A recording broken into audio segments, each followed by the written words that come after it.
An overwhelming number of murders occur in the Miami Valley every year, and hundreds go unsolved, some for decades. Elise Coulter, though, shows us how the Montgomery County Cold Case Squad is working to bring justice to families who've lost loved ones. Half of my heart is dead, you know. That was my life. Went to the door to see who it was. I saw this fellow laying on the ground on his back, and he was moaning.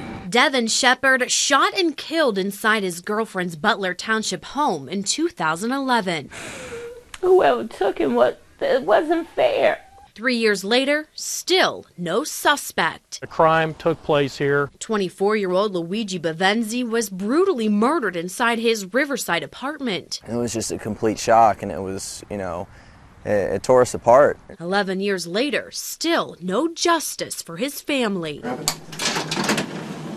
There's way too many cases that are unsolved out there. Detective Bill Wertz and his cold case squad are currently working on those unsolved murders. We've got cases that are as old as 40 years old that we're currently working, and as current as just 2 years old. Since 2005, when the squad was created, they reviewed more than 300 cases, and the squad consists of a full-time detective from Dayton Police and 3 detectives from the coroner's office, and work closely with the Montgomery County Crime Lab. In many of the cases, the technology that the Regional Crime Lab provides and can do today just wasn't around back even 5 years ago. The Cold Case Squad doesn't just help the city of Dayton or even Montgomery County. If you want their help, all you have to do is ask. We've really made a dent in the number of cases over the last 9 years that without this group would have gone uninvestigated. In fact, because of the hard-working detectives and the crime lab,